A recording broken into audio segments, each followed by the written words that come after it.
2025 की मंडल परीक्षाओं के लिए सामाजिक विज्ञान विषय का हमारा रिवीजन चल रहा है और इस रिवीजन श्रृंखला का यह अगला वीडियो विनिर्माण उद्योग के रूप में मैं आपके सामने ला रहा हूं। यह अध्याय भी 4 अंकों का है जो कि आपकी भूगोल की किताब के अंतर्गत है। विनिर्माण उद्योग की बात करते हैं तो सबसे पहले हम ये बता दें आपको कि मनुष्य अपनी आवश्यकताओं की पूर्ति के लिए कुछ चीज़ें ऐसी होती हैं जो सीधे प्रकृति से प्राप्त कर लेता है। हमने भारतीय अर्थव्यवस्था के क्षेत्रक के रूप में देखा था कि प्राथमिक क्षेत्रक क्या होते हैं, द्वितीयक क्षेत्रक क्या होते हैं, तृतीयक क्षेत्रक क्या होते हैं। मनुष्य क्या है, प्राथमिक क्षेत्रक के माध्यम से अपनी आवश्यकताओं की चीज़ें पूरी कर लेता है, किंतु कुछ चीज़ों के लिए वह अपनी बुद्धि, कौशल और तकनीक का प्रयोग करता है और प्राकृतिक कारकों के सहयोग से उन्हें नए रूप में ढाल देता है। जैसे मिट्टी से घड़े का निर्माण, धातु से बर्तनों का निर्माण, कपास से कपड़ों का निर्माण, गन्ने से गुड़ का निर्माण, पेड़ या बांस से कागज का निर्माण। तो इस तरह से इन उदाहरणों से आप देख रहे हैं कि प्राकृतिक उत्पाद जिनकी कीमत कम है, मिट्टी की कीमत कम है, घड़ा महंगा होता है। किसी भी अयस्क की कीमत कम होती है, उसके बर्तनों की कीमत ज़्यादा है। कपास की कीमत कम होती है, कपड़ों की कीमत ज़्यादा होती है।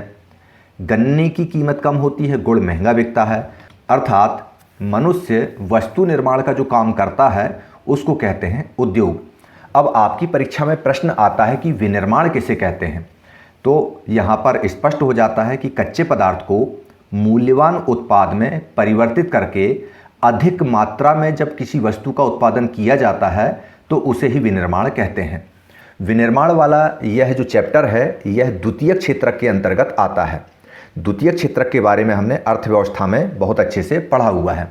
जहाँ तक उद्योगों की बात है तो आपको बता दें कि बड़े उद्योगों में मशीनों के द्वारा उत्पादन होता है, जैसे जूते, कपड़े, चीनी इत्यादि, जबकि बर्तनों का उत्पादन छोटे उद्योगों में होता है और घरेलू उद्योगों में मिट्टी के दिए इत्यादि बनाए जाते हैं। तो इस तरह से बड़े, छोटे और घरेलू उद्योगों में हम उद्योगों का वर्गीकरण कर सकते हैं। उद्योगों का वर्गीकरण किस आधार पर होता है इसको हम इसी वीडियो में आगे देखेंगे। चलिए सबसे पहले देख लेते हैं हम विनिर्माण का महत्व। विनिर्माण के महत्व की बात जब आती है तो उसमें हमें सबसे पहला बिंदु मिलता है कृषि पर निर्भरता कम होना। अर्थात विनिर्माण सेक्टर के कारण क्या होता है, प्राथमिक क्षेत्रक में रोजगार के लिए दबाव कम हो जाता है और द्वितीय क्षेत्रक और तृतीय क्षेत्रक में रोजगार के अवसर बन जाते हैं। जैसा कि हमने उस अध्याय में भारतीय अर्थव्यवस्था के क्षेत्रक वाले में पढ़ा है कि प्राथमिक क्षेत्रक में प्रच्छन्न बेरोजगारी दिखाई देती है और रोजगार का दबाव भी वहाँ पर दिखाई देता है, लेकिन विनिर्माण सेक्टर के आ जाने से यह स्थिति समाप्त हो जाती है। विनिर्माण सेक्टर के कारण द्वितीयक और तृतीयक क्षेत्रक में रोजगार खुल जाते हैं। इसका अगला बिंदु अपन देखते हैं। विनिर्माण के महत्व में अगला बिंदु है बेरोजगारी और गरीबी का उन्मूलन। इसे हम गरीबी उन्मूलन कार्यक्रम तो नहीं कह सकते, लेकिन सार्वजनिक और निजी क्षेत्र के जो उद्यम होते हैं वे लोगों को रोजगार देते हैं, रोजगार से आय होती है जिससे गरीबी कम होती है। इसके बाद तीसरा महत्वपूर्ण बिंदु है विदेशी मुद्रा की प्राप्ति। उत्पादों के निर्यात से वाणिज्य और व्यापार बढ़ता है जिससे विदेशी मुद्रा मिलती है और विकसित राष्ट्र की आधारशिला भी विनिर्माण के द्वारा ही रखी जाती है। आज हम देखते हैं कि वे ही देश विकसित देश कहलाते हैं जहां पर विनिर्माण उद्योग समृद्ध है। अमेरिका है, ब्रिटेन है, फ्रांस है, जर्मनी है, जितने भी यूरोपीय देशों को देखते हैं हम, वे विनिर्माण में आगे हैं। आजकल यही काम हम चाइना में देख रहे हैं। चाइना ने जब से विनिर्माण सेक्टर में अपने आप को आगे रखा है तब से यह राष्ट्र भी विकसित देशों की ओर अग्रसर हो चला है। इस तरह से हम देखते हैं कि विनिर्माण उद्योग और कृषि दोनों एक दूसरे के पूरक होते हैं। अर्थात प्राथमिक क्षेत्रक द्वितीय क्षेत्रक पर निर्भर होता है और द्वितीय क्षेत्रक प्राथमिक क्षेत्रक पर निर्भर होता है। इस चीज को बहुत अच्छे से हम पिछले अध्याय में, जो अर्थशास्त्र का दूसरा अध्याय था, उसमें हम समझ चुके हैं। चलिए अब हम देखते हैं उद्योगों का वर्गीकरण। उद्योगों का वर्गीकरण अलग अलग प्रकारों से किया जाता है। सबसे पहले हम देखते हैं उद्योगों के वर्गीकरण में स्वामित्व के आधार पर वर्गीकरण। स्वामित्व के आधार पर आप लोगों ने संसाधनों का भी वर्गीकरण किया हुआ है। स्वामित्व का मतलब मालिकाना हक के आधार पर। निजी उद्योग जो व्यक्तिगत स्वामित्व में होते हैं, जैसे कि टाटा का उद्योग, जैसे कि जियो वाले का उद्योग, जैसे कि रिलायंस उद्योग, जैसे कि गोदरेज उद्योग, यानी प्राइवेट कंपनियां। और सरकारी उद्योग की बात होती है जो सरकार के स्वामित्व में होती है, जैसे एनटीपीसी की बात करें हम, या बीएचईएल की बात करें, बीएसएनएल की बात करें, एमटीएनएल की बात करें, यानी सरकारी कंपनी जो होगी वह सरकारी उद्योग कहलाएगी। सहकारी उद्योग आ जाता है, सरकारी के बाद सहकारी। सहकारी मतलब बहुत सारे लोग मिलकर कोऑपरेशन की भावना के साथ में कोई उद्योग चलाएं। विशेषकर शक्कर मिल इसके अंतर्गत आती है। चीनी मिलें जो है सहकारी उद्योग के अंतर्गत आती हैं। मिश्रित उद्योग, जब कोई उद्योग निजी या सरकारी, सरकारी या सहकारी, सहकारी या निजी, इस तरह के दो या दो से अधिक स्वामित्व में हो तो उसको हम बोलते हैं मिश्रित उद्योग। इसके बाद हमारा अगला आता है उपयोगिता के आधार पर। उद्योगों की उपयोगिता से तात्पर्य है कि कुछ उद्योग ऐसे होते हैं जिनमें वस्तुओं का उत्पादन किसी अन्य उद्योग के लिए होता है, जबकि कुछ उद्योगों में उत्पादन सीधे उपभोक्ताओं की आवश्यकता पूर्ति के लिए होता है। वे उद्योग जिनमें बनाई गई मशीनें या जो उनका प्रोडक्ट है वो किसी और उद्योग के लिए कच्चे माल की तरह काम करे, उसे कहते हैं आधारभूत उद्योग। जैसे लोहा इस्पात उद्योग, एल्यूमिनियम प्रगलन उद्योग, तांबा उद्योग, विद्युत उपकरण उद्योग, रसायन उद्योग इत्यादि इत्यादि। सीमेंट उद्योग को भी हम इसमें शामिल कर सकते हैं। फिर उपयोगिता के आधार पर दूसरा उद्योग होता है उपभोक्ता उद्योग, जैसे कि कागज उद्योग, चीनी उद्योग, कपड़ा उद्योग। ये सीधे उपभोक्ताओं के द्वारा प्रयोग किए जाने वाली वस्तुओं का उत्पादन करते हैं। अगला उद्योग आता है आकार के आधार पर। आकार मतलब उसमें कितनी पूंजी लगी हुई है। 10 करोड़ से अधिक का निवेश है तो वह वृहद उद्योग कहलाएगा। यदि 5 करोड़ से 10 करोड़ के बीच निवेश हुआ है तो मध्यम उद्योग कहलाएगा। यदि 5 करोड़ से कम और 2 करोड़ से अधिक लागत है तो वह लघु उद्योग कहलाएगा। और नाम मात्र की पूंजी लगाकर अपने घर में ही परिवार के लोगों के साथ कोई उद्योग संचालित कर लें, उसे हम कहते हैं कुटीर उद्योग। कुटीर उद्योग, यदि यही उद्योग गांव में लगा हो तो इसे ग्रामीण उद्योग और शहरों में लगा हो तो शहरी या नगरीय उद्योग कहते हैं। अगला उद्योग होता है तैयार माल की प्रकृति के आधार पर, जो कि भारी उद्योग और हल्के उद्योग में विभाजित किया जाता है। तैयार माल की प्रकृति से तात्पर्य है कि भारी उद्योग के अंतर्गत उन वस्तुओं का उत्पादन होता है जिनका वजन बहुत ज़्यादा होता है, जैसे ट्रैक्टर बनाने का कारखाना। ट्रैक्टर वजनदार चीज़ है। हल्के उद्योग की बात करें तो जिसमें हल्की वस्तुओं का उत्पादन होता है, छोटी वस्तुओं का उत्पादन होता हो, जैसे खिलौना इत्यादि। इसके बाद आता है हमारे पास कच्चे माल के आधार पर। कच्चे माल के आधार पर उद्योगों का वर्गीकरण में सबसे महत्वपूर्ण यही कहलाता है हमारे चैप्टर में। इसी से संबंधित चीजों को हम इस अध्याय में पढ़ेंगे। कच्चे माल के आधार पर कृषि पर आधारित उद्योग, खनिज पर आधारित उद्योग और वनों पर आधारित उद्योग। खनिज पर आधारित उद्योग यानी जिनको कच्चा माल खेतों से मिलता हो। खनिज पर आधारित उद्योग जिनको कच्चा माल खनन के द्वारा मिलता हो। वनों पर आधारित उद्योग जिनको कच्चा माल जंगलों से मिलता हो, उनको कहते हैं हम कच्चे माल पर आधारित उद्योग। चलो, ये तो हो गया हमारा उद्योगों का वर्गीकरण। चलिए अब हम देखते हैं कच्चे माल के आधार पर जो कृषि आधारित उद्योग हैं उनके बारे में जानते हैं और समझते हैं। कृषि आधारित उद्योगों की जब बात होती है तो सबसे पहले सामने आता है सूती वस्त्र उद्योग। सूती वस्त्र उद्योग 1854 में मुंबई में पहली सफल सूती कपड़ा मिल लगाई गई थी। वर्ष भर पढ़ाई करने के दौरान हमने औद्योगिकरण का युग वाला जब अध्याय पढ़ा था इतिहास में, उसमें हमने देखा था कि विश्व युद्धों के दौरान भारत में कपड़ा क्षेत्र के व्यापार में बहुत ज़्यादा वृद्धि हुई थी। क्यों हुई थी, इसका उत्तर अपन औद्योगिक निर्माण वाले अध्याय में जाकर के देखेंगे। प्राचीन भारत में क्या होता था कि सूती वस्त्र हाथ से कताई करके या हथकरघा से बुनाई करके बनते थे, लेकिन 18वीं शताब्दी आते आते बिजली के करघों का उपयोग होने लगा। शुरुआत में सूती वस्त्र उद्योग की स्थापना गुजरात और महाराष्ट्र में की गई।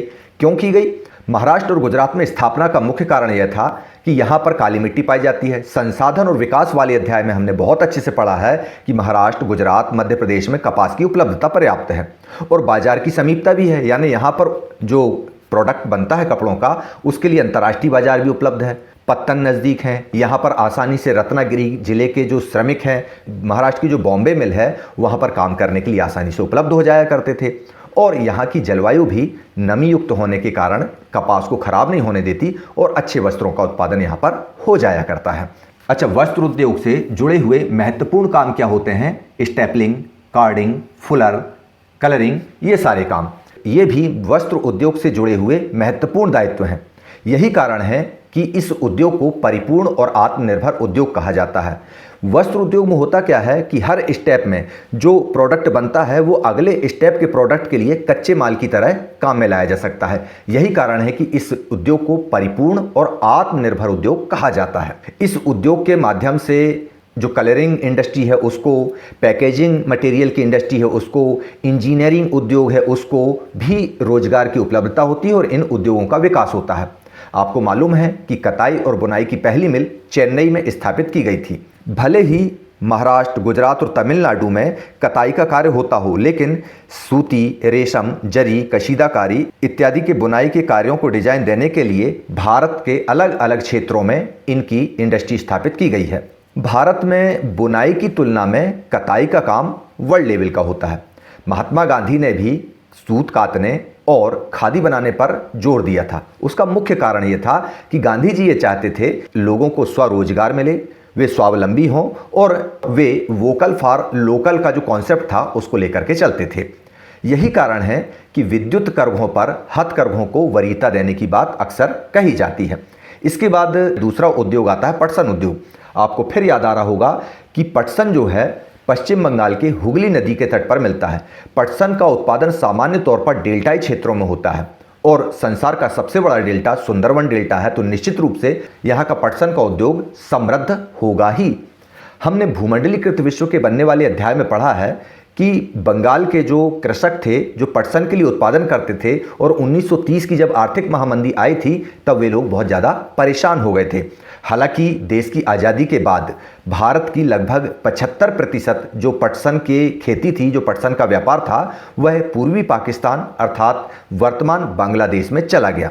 1855 में रिशरा नाम की जगह पर पटसन की पहली मिल लगाई गई थी। अच्छा, यहाँ क्यों लगाई गई थी उसका कारण मैं बता चुका हूँ कि यहाँ पर डेल्टाई क्षेत्र है, पटसन की उपलब्धता हो जाती है। कोलकाता और हल्दिया जैसे बंदरगाह हैं जिसकी वजह से सस्ता जल परिवहन हो जाता है। कलकत्ता में बाजार, बैंक, सहकारी समितियों की उपलब्धता है। इस वजह से यहाँ पर पटसन उद्योग सफल हो जाता है। इसके बाद कृषि आधारित अगला उद्योग होता है चीनी उद्योग। चीनी उद्योग उत्तर प्रदेश, बिहार, महाराष्ट्र और कर्नाटक में सबसे ज़्यादा दिखाई देता है। महाराष्ट्र में जो गन्ना है वहाँ पर सुक्रोस अधिक पाया जाता है। सामान्य तौर पर क्या होता है, ढुलाई के कारण सुक्रोस की मात्रा गन्ने से कम हो जाती है, लेकिन महाराष्ट्र में गन्ने में सुक्रोस की मात्रा अधिक पाई जाती है और यही कारण है कि महाराष्ट्र में मिलों की संख्या बढ़ रही है। इसके साथ साथ चीनी उद्योग जो है सहकारी क्षेत्रों के लिए सबसे उपयुक्त माना जाता है। मान लो आपकी परीक्षा में प्रश्न आ जाए कि चीनी उद्योग सहकारी क्षेत्र के लिए सर्वाधिक उपयुक्त क्यों माना जाता है, तो इसके लिए आप उत्तर लिख सकते हैं कि यदि निजी क्षेत्र की मिलें अगर लगेंगी वहाँ पर वर्ष भर रोजगार नहीं मिल पाएगा और निजी क्षेत्र पूरी तरह से लाभ के लिए काम करते हैं। और यहाँ पर चीनी उद्योग जो है वह मौसमी उद्योग है, जब गन्ना आएगा तब उद्योग चलेगा, इसलिए इसे सहकारी क्षेत्र में लगाया गया है ताकि लोगों को वर्ष भर रोजगार मिल सके। चीनी उगाने वाले किसान खेतों में काम करेंगे, गन्ने के खेतों में काम करते हैं और गन्ना काटने के बाद में वे चले जाते हैं सहकारी क्षेत्र की चीनी मिलों में और वहाँ पर चीनी निर्माण का काम करते हैं। इस तरह से यह सहकारी क्षेत्र के लिए उपयुक्त होती है। इसके अलावा कृषि पर आधारित अन्य उद्योग हैं ऊनी वस्त्र उद्योग, रेशम उद्योग और वनस्पति तेल उद्योग। भारत के इस मानचित्र में आप वस्त्र उद्योग की अवस्थितियों को देख सकते हैं। एक बात और ध्यान रखिएगा, बिहार में भी हालांकि इस मानचित्र में वस्त्र उद्योग की स्थापना नहीं दिखाई जा रही है, लेकिन औपनिवेशिक काल में जहानाबाद में वस्त्र निर्माण का काम होता था। इस बात को आप ध्यान रखिएगा। चलिए अब अपन देखते हैं खनिज आधारित उद्योग। खनिज आधारित उद्योगों में सबसे पहले हम देखेंगे लोहा तथा इस्पात उद्योग। इस उद्योग को आधारभूत उद्योग भी कहते हैं। सभी भारी, हल्के और मध्यम उद्योगों के लिए जितनी भी मशीनरी बनाई जाती है वह इसी उद्योग पर निर्भर होती है। अर्थात लोहा तथा इस्पात उद्योग में बनाया गया प्रोडक्ट अन्य उद्योगों के लिए कच्चे माल की तरह काम करता है, इसलिए इसे आधारभूत उद्योग कहते हैं। किसी भी देश की अर्थव्यवस्था के विकास का पैमाना यही स्टील इंडस्ट्री कहलाती है, क्योंकि स्टील का उत्पादन और उसकी खपत से ही किसी देश के विकास का पैमाना नापा जाता है। अब लोहा इस्पात उद्योग में हमारी पाठ्य पुस्तक के अनुसार देखें तो इस्पात के निर्माण में लौह अयस्क, कोकिंग कोल और चूना का जो अनुपात होता है वह 4:2:1 में होता है। मतलब लौह अयस्क सबसे ज़्यादा, उससे आधा कोकिंग कोल और उससे आधा चूना रखा जाता है। लौह इस्पात निर्माण का काम झोंकदार भट्टी में होता है और झोंकदार भट्टी में से तैयार किया जाता है। इसके बाद दूसरा आधारभूत उद्योग होता है एल्यूमिनियम प्रगलन का। एल्यूमिनियम जो है भारत का दूसरा प्रमुख धातु शोधन उद्योग है। इसमें क्या होता है, इस्पात, तांबा, जस्ता, सीसा इनका भी विकल्प के रूप में प्रयोग किया जाता है। यह जंगरोधी होता है, इससे हवाई जहाज बनाए जाते हैं, ऊष्मा का स्वचालक होता है, तारों का निर्माण होता है। सबसे महत्वपूर्ण बात जो एग्जाम में पूछी जा सकती है वह है यह कि 1 टन एल्यूमिनियम बनाने के लिए कितने बॉक्साइट की ज़रूरत पड़ती है। यह होती है 4 से 6 टन। 4 से 6 टन बॉक्साइट से 1 टन एल्यूमिनियम का निर्माण होता है। इसके बाद अपन देखते हैं एल्यूमिनियम को बनाने के लिए एक और महत्वपूर्ण धातु का प्रयोग होता है, वह होती है क्रायोलाइट। हर बार एग्जाम में आता है कि एल्यूमिनियम का अयस्क कौन सा है, उसमें हम लोग हर बार बॉक्साइट लिखकर आते हैं, लेकिन इस बार यदि बॉक्साइट ऑप्शन की जगह पर क्रायोलाइट ऑप्शन आ जाए तो चिंतित मत होइएगा। एल्यूमिनियम का एक और अयस्क होता है क्रायोलाइट, जो कि पिघली हुई धातु के साथ में इलेक्ट्रोलाइट के रूप में काम करता है। चलिए यहाँ पर आप भारत के मानचित्र में लौह इस्पात संयंत्रों की जहाँ अवस्थिति है, कहाँ पर पाए जा रहे हैं, उनको यहाँ पर देख सकते हैं। चलिए इसके बाद हम अन्य उद्योगों पर बात करते हैं। अन्य उद्योगों में सबसे पहले सामने आता है रसायन उद्योग। रसायन उद्योग को भी हम आधारभूत उद्योग कह सकते हैं, क्योंकि इसकी जीडीपी में भागीदारी लगभग 3% है। रसायन उद्योगों में 2 प्रकार के रसायन पाए जाते हैं, अकार्बनिक रसायन और कार्बनिक रसायन। अकार्बनिक रसायनों में sulphuric acid, nitric acid, caustic soda आता है, जबकि कार्बनिक रसायनों में पेट्रो रसायन इत्यादि आते हैं। अब एक प्रश्न और आता है एग्जाम में कि रसायन उद्योगों का फैलाव पूरे देश भर में विस्तृत तरीके से है, क्यों? तो इसका कारण है कि रसायन वजन में हल्का होता है, औद्योगिक केंद्रों तक इसकी ढुलाई आसान होती है, साथ ही रसायन का प्रयोग रंगाई, पुताई, ढलाई, बहुत सारी चीज़ों में इसका उपयोग किया जाता है, इसलिए यह अन्य क्षेत्रों में भी रोजगार प्रदान करता है और हल्का होने के कारण यह सभी जगह पहुंचाया जा सकता है, इसीलिए इसका फैलाव देश में विस्तृत तरीके से हमको दिखाई पड़ता है। चलिए आगे देखते हैं हम उर्वरक उद्योग। उर्वरक उद्योग जो है मुख्यतः नाइट्रोजनी उर्वरक जो है यूरिया, फास्फेटिक उर्वरक डीएपी और पोटास पूर्णतः आयात किया जाता है, हमारे देश में यह नहीं है। परीक्षा में आ सकता है कि यूरिया किस तरह का उर्वरक है, नाइट्रोजनिक। डीएपी किस तरह का उर्वरक है, फास्फेटिक। हरित क्रांति के बाद में उर्वरक उद्योग का महत्व बहुत अधिक बढ़ा है। कक्षा 9 में आपने पालमपुर गांव की कहानी को पढ़ते हुए आपने देखा था कि हरित क्रांति के आने के बाद में रासायनिक उर्वरकों का प्रयोग बढ़ा था, जिसकी वजह से सिंचाई अधिक होती थी और उत्पादन भी अधिक होने लगा था। इसके बाद हम देखते हैं सीमेंट उद्योग। पहला सीमेंट उद्योग 1904 में चेन्नई में स्थापित किया गया था। इसका कच्चा माल चूना पत्थर, सिलिका और जिप्सम होता है। यह प्रश्न भी परीक्षा में पूछा जाता है कि सीमेंट उद्योग का कच्चा माल क्या है। सामान्य तौर पर चूना पत्थर का नाम आता है। सीमेंट को खाड़ी देशों में निर्यात करने की आसानी हो, इसलिए इसको गुजरात में स्थापित किया जाता है। चाहे खाड़ी देशों की अगर हम बात करें तो आप लोगों ने सुना ही होगा, वहाँ बड़े बड़े निर्माण कार्य होते हैं, बुर्ज खलीफा जैसी बड़ी बड़ी इमारतें बनी हैं, इसलिए वहाँ पर सीमेंट की ज़रूरत बहुत अधिक हमको दिखाई पड़ती है। चलिए इसके बाद देखते हैं मोटर गाड़ी उद्योग। मोटर गाड़ी उद्योग क्या है, जब 1991 के बाद देश में उदारीकरण का दौर आया तो बहुत सारे नवीन मॉडल आने लगे। पहले हमारे यहाँ पर एम्बेसडर और राजदूत जैसी मोटरसाइकिल और एम्बेसडर जैसी कार ही दिखाई देती थी। बाद में मारुति 800 सामने आई, लेकिन आज आप मार्केट में देखते हैं, चाहे जगुआर की बात करें, चाहे किया कैरेंस की बात करें, विदेशी जितने भी मॉडल आते हैं, हुंडई की बात कर लो, ये सारे उदारीकरण के बाद आए। यानी मोटर गाड़ी उद्योग में हमको नए नए मॉडल देखने को मिलते हैं। गुड़गांव, चेन्नई, जमशेदपुर इसके मुख्य केंद्र दिखाई पड़ते हैं। मोटर गाड़ी उद्योग में आपको हेनरी फोर्ड याद आ रहा होगा, नहीं आ रहा होगा तो उसको भी याद कर लीजिए कि हेनरी फोर्ड ने भारत में 1700 करोड़ का निवेश किया हुआ था और उसने महिंद्रा के साथ में उसने अपना टाई अप किया हुआ था। चलिए अब देखते हैं सूचना प्रौद्योगिकी और इलेक्ट्रॉनिक उद्योग। यह भी एक महत्वपूर्ण प्रश्न आपका बनता है कि बेंगलोर जो है वह भारत में इलेक्ट्रॉनिक राजधानी के रूप में जानी जाती है। भारत के सॉफ्टवेयर इंजीनियर दुनिया भर में मशहूर हैं। भारत के सॉफ्टवेयर इंजीनियरों का ही कमाल है कि आज ChatGPT AI पूरी दुनिया में धमाल मचा रही है। ओपन AI पूरी दुनिया में छाई हुई है। ये सिर्फ सॉफ्टवेयर इंजीनियर हैं भारत के। अब इसके लिए एक महत्वपूर्ण प्रश्न आता है कि ट्रांजिस्टर, टेलीविज़न, टेलीफोन, कंप्यूटर ये सारे किस उद्योग से संबंधित हैं, और परीक्षा में सूचना प्रौद्योगिकी को अलग कर देते हैं ऑप्शन में और इलेक्ट्रॉनिक उद्योग को अलग कर देते हैं।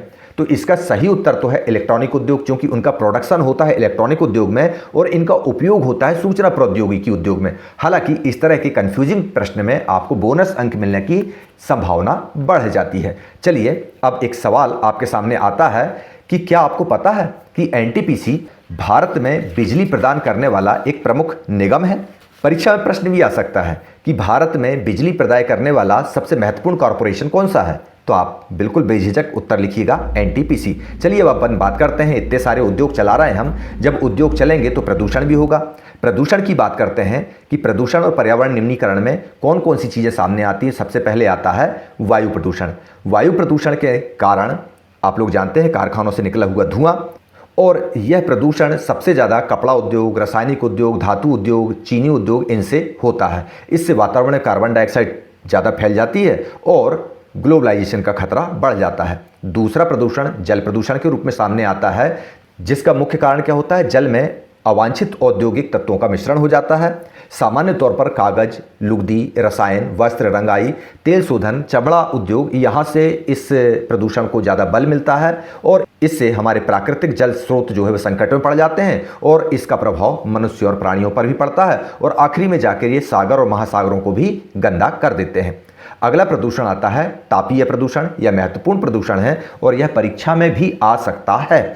तापीय प्रदूषण यानी जल को बिना ठंडा किए सीधे भूमि या किसी प्राकृतिक जल स्रोत में छोड़ देना तापीय प्रदूषण कहलाता है। वायुमंडल में जो धुआं निकल रहा है वह भी गर्म निकल रहा है। अगर वह धुआं गर्म निकल रहा है तो उसकी वजह से वायुमंडल भी गर्म होता है। यह प्रदूषण सामान्य तौर पर परमाणु ऊर्जा संयंत्र या रसायन उद्योगों में दिखाई देता है। इसकी प्रमुख हानि यह है कि इससे एसिड रेन जैसी समस्याएं होती हैं। वर्षा जल अगर जमीन में जाता है और इससे भूमि का निम्नीकरण भी होता है। अगला प्रदूषण हमारे सामने आता है ध्वनि प्रदूषण। यह प्रदूषण सामान्य तौर पर फर्नीचर उद्योग, लोहा इस्पात उद्योग में दिखाई देता है और इससे सुनने की क्षमता में कमी आती है। बीपी और हार्ट बीट की समस्याएं इससे बनती दिखाई देती हैं। अब समस्या है तो समाधान है, चलिए देखते हैं क्या उपाय हैं। उपाय की अगर हम बात करते हैं तो एनटीपीसी के द्वारा पर्यावरण प्रबंधन के बहुत अच्छे मानदंड स्थापित किए गए हैं, जिसके माध्यम से जल का पुनर्चक्रण की प्रक्रिया की जाती है। वर्षा जल का संग्रहण किया जाता है और उसी जल का उपयोग उद्योगों में किया जाता है। अगर उपयोग किए गए जल की विसर्जन की बात आती है तो उनका उचित उपचार करके ही पानी को बाहर छोड़ा जाता है। उद्योगों के द्वारा वृक्षारोपण किया जाए, ध्वनि अवशोषकों का उपयोग किया जाए और सबसे महत्वपूर्ण सस्टेनेबल डेवलपमेंट मतलब सतत पोषणीय विकास के साथ में उद्योगों का भी संचालन किया जाए। तो इस तरह से आप औद्योगिक प्रदूषण को एक नज़र में देखना चाहें तो इस जो स्क्रीन में आपको दिखाई दे रहा है इसका स्क्रीनशॉट लेकर के आप बहुत अच्छे से देख सकते हैं, समझ सकते हैं। चलिए, आप लोगों ने विनिर्माण उद्योग वाले इस चैप्टर को बहुत अच्छे से देख, समझ और जान लिया होगा। चलिए अब आपके लिए एक प्रश्न मैं छोड़कर जा रहा हूं, वह है उद्योग पर्यावरण को कैसे प्रदूषित करते हैं। संभव है कि यह प्रश्न इस वर्ष परीक्षा में 2 नंबर का आपके लिए आ जाए। तो चलिए आप लोग इस प्रश्न का उत्तर खोजिए और मुझे इजाज़त दीजिए। धन्यवाद। जय हिंद, जय भारत।